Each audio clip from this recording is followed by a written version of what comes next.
What is poppin', boys and girls? Appreciate you popping in or popping by. We got a lot to unpack today. It's Prof here. Welcome back to the classroom where we break down all types of media for our own entertainment. And today we are going to talk about the newly released Matrix Resurrections, which I've been excited about since I heard that it was going to be released. The original Matrix is one of my favorite movies of all time, and I can remember spending hours as a wee prof practicing the fight scenes with my cousins trying to be actual Neo. Like I used to have it on VHS. No, not that VHS. Manual rewind. Directed by Lana Wachowski, she's going to actually be going at this one solo from her director's standpoint, which is a first in the series. I was expecting to head into this like most of my reviews, and if you are new here, that is a bad thing. I think we'll be surprised. So let's just get right into it. I'm not going to waste a bunch of time. Back in that subscribe button and tickle that noti bell for all my latest content. If you haven't seen all the other movies in the series, I recommend you do that first and click on another video, preferably mine. Bravo. And obviously going forward, At last. spoilers. Hands up, ready, I need all that. Ready, throw it in the bag. I need all that. Throw it in the bag. So right away, you know something's off. They do their absolute best to recreate the opening scene from the original Matrix. Even though Carrie-Anne Moss is 54, I couldn't help but have this big stupid grin on my face watching her kick ass on screen. We meet Bugs, who looked like she lost a fight with a highlighter, and watching Trinity in an open moto. She gets found out by the agents and she tries to do the race, but she ends up getting snatched from behind by an agent and stumbling into Neo's old apartments through a back door. Very similar to the ones that we've seen Seraph and the Keymaker use earlier in the series. They exchange a quick word and it turns out that this agent is named Morpheus, not the original Morpheus that found Neo. More on that later. Now, a modal is a simulation that is used to evolve programs, and Bugs gives Morpheus a bread pill for him to leave his modal. Yes, programs can leave the Matrix and simulations now. Just accept it. So we cut to Neo, who is at his elite gamer setup, back as Thomas Anderson. I'm not gonna call him that. I've never noticed that Keanu Reeves just looks like an older version of Critical. Or is that just me? Anyways, the modal is actually Neo's design, and he notices something wrong, but that comes up later. Neo and Trinity meet in person. They actually don't even know each other, even though her name is Tiffany, and I'm not gonna call her that either. He goes to meet his business partner, and it drops all of the hints that this guy is Agent Smith. It all of a sudden becomes very self-aware. It's so perfect, it's gotta be fake. Right? Like, unbelievably self-aware. I'm sure you can understand why our beloved parent company, Warner Brothers, has decided to make a sequel to the trilogy. What? They informed me they're gonna do it with or without us. Yikes. So Neo goes to his therapist, which is Neil Patrick Harris, and he's clearly going through a psychosis, and he gets a refill on his prescription. Ooh, I know what those are. It turns out in this Matrix, the Matrix is just a trilogy of video games designed by Neo. So we get a flash through of the devs going over how they're gonna approach the new game, and how it can't just be a reboot, and they're sharing their own interpretation of what the Matrix means to them, which I've really enjoyed. Obviously, the Matrix is about Transpolitics. Crypto-fascism It's a metaphor. of capitalist exploitation. They keep quoting the original movies though. It is very, very in your face. lots of guns. Neo stops taking his blue pills and the repetition of days clearly starts to get to him. He approaches Trinity to sit down and have coffee. She explains to Neo that she thinks one of the characters in his game resembles her, obviously. Neo literally has an action figure of Trinity on his desk. Neo goes back to his office and there's an emergency evacuation and they take a couple shots at the gaming community. We probably just got swatted by some 14-year-old. Yeah, someone pissed about the latest update. Oh, they're just a dick. Could let that one go. Neo then gets a text telling him to go to the end of the hall for answers. Morpheus steps out looking like a bruised banana peel. Super Saiyan suit ass. Where is Curious George? A man without a yellow hat at, boy.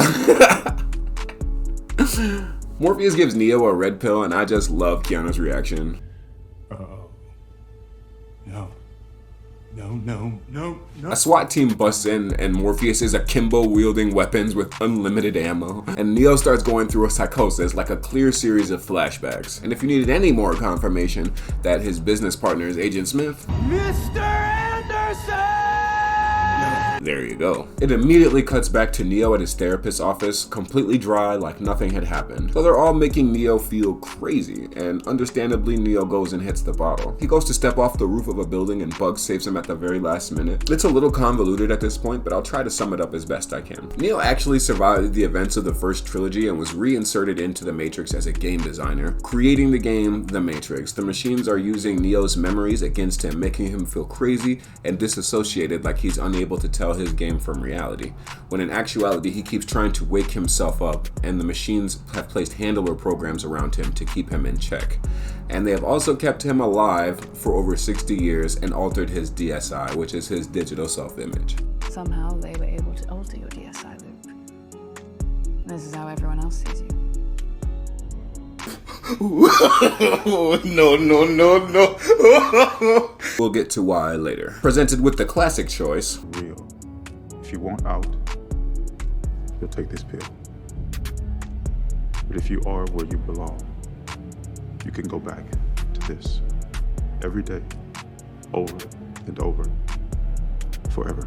He obviously takes the red pill or the movie would be over. SWAT busts in again, and to me it's very strange that the action scenes have been the worst parts of the movie so far. Like, all of the guns sound the same, the camera angles are all over the place, like you can barely tell who's on whose side or what's going on. It's a fucking mess. There are actual bots in the Matrix now instead of just people, and they can all turn into agents and swarm at any given signal. They finally get Neo out and he wakes up in a pod next to Trinity, and he gets disconnected and brought into the hovercraft. He's not doing so well outside of the Matrix since he's been suspended in there for so long, and so they put him in the construct program with Morpheus. It took me forever, but I finally remember who Morpheus reminds me of. Rodin from Bayonetta. I would drop my mic, but then the video would be over. Morpheus explains that he is a program designed by Neo as two different parts that made Neo become who he is. Half Morpheus, half Agent Smith, which is why Morpheus was seen as an agent at the beginning of the movie, tasked with the sole objective of finding. Neo has been stuck in the Matrix for over 60 years and they're pretty sure that he's gonna die.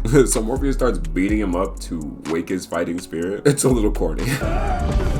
Come on, Neo, Viper! But I still enjoyed it. We meet Bugs' crew and they're huge fans of his because he's Neo. Neo sees machines on the ship and he's like, ah, what the fuck, kill it with fire. But because of the events of the first movies, machines, now called sentients, work with human beings now, as sentients are the ones who brought Neo to the hovercraft after being disconnected, since he was in a completely isolated situation. We'll get to that later too. With new technology, the program Morpheus can materialize into the real world. Exomorphic particle codex. It's pretty new. It gives programs access to this world, within limits. Just accept it. Somehow they still talk about sentinels hunting human beings after they promise peace, and they don't really explain that. We meet Niobe, who's actually still alive at the new human city called Io. She's actually the general of the human resistance, and Niobe explains that the machines were fighting each other over resources after Neo went to the machine city. Niobe also explains the fall of Zion because Zion believed it had to be one or the other, human or machine, instead of working together.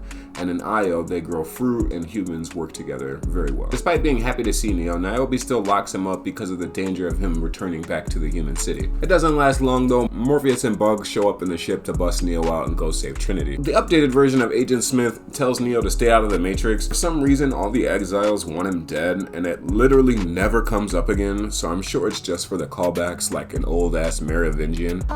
We had conversation. No, this Which is still pretty funny. Neo and Smith start boxing and Neo is fighting back, but he's getting washed for the most part until Smith brings up Trinity. It's like pressing Vegeta's Goku button. What's wrong, Prince? Did I touch a nerve? You pressed the Goku button. Excuse me, but what? You shouldn't have did that.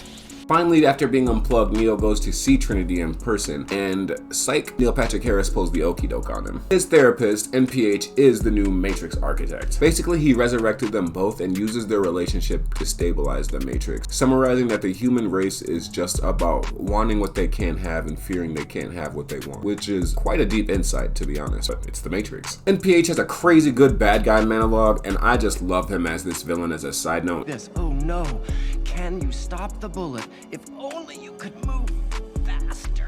now the Matrix is destabilized with Neo being unplugged, and NPH threatens to kill Trinity if Neo doesn't go back to the Matrix before it resets to the previous version. Obviously, Neo isn't going for it. They plan to break out Trinity, and it happens in like a very Ocean-style format with the help of the Sati, the little girl that Neo met when he was stuck on the train station in Revolutions. Sati's father is actually the one who decided the resurrection pods that Neo and Trinity had been being kept in, and once he actually found out what they were being used for, he transferred the schematics to Sati, and NPH found out and purged his entire program. So obviously Sati wants to get back at NPH for literally purging her parents, but Neo convinces NPH to let Trinity make the choice because that's what it's all about, right?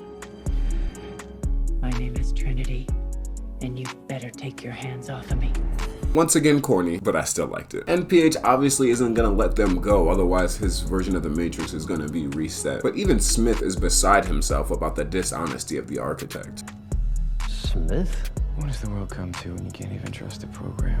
Neo and Trinity finding an unlikely ally in Agent Smith, buying Sati time to finish hacking Trinity's pod. Now they can't exit until Sati finishes breaking Trinity out of the Matrix and bugs his mind to override the system and force Trinity out. Neo is starting to get his mojo back. He's back to blocking bullets, even though it used to be a one-handed trick. And they ask him if he can fly out of here. I don't suppose he can still fly?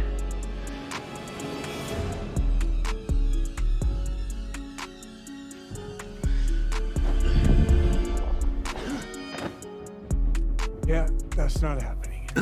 I literally almost fell out of my chair the first time that I saw that. While making their getaway, NPH calls a lockdown and hordes of bots are chasing them. I mean, they're diving off rooftops like kamikaze pilots. Shit gets wild. Up to a roof, Neo and Trinity decide to fly or fall together since they decide that they will not go back to the Matrix. So when they jump, it looks like it's over. Suddenly, Trinity can fly now. NPH does kind of hint at this, saying that their source codes are only special when they're together. They fly away and they're finally able to exit, and this is the first time that they've touched each other in the real world in almost 60 years. You won't make me cry, Lana. Neo and Trinity go back to fuck with NPH, which is probably just for fan service, but nonetheless still enjoyable. They fly off on typical Matrix fashion and fly past the camera as the title crawls. Now, this being such a dear franchise to myself, I enjoyed the self-awareness, I love the fan service, but are there plot holes? Of course. Continuity errors? Yeah. Is it a genre-defining sci-fi movie that's gonna change cinema for years like the first Matrix? Well, no. But it's lighthearted enough and a fresh take on the series. I was expecting to head into this video like I approach most videos on my channel, and this actually ended up being more of a review than a roasting session.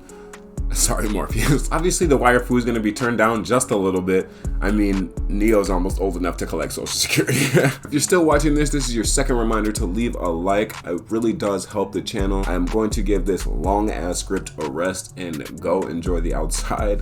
It's Prof. Thanks for stopping by. I'm out of here. Shoots.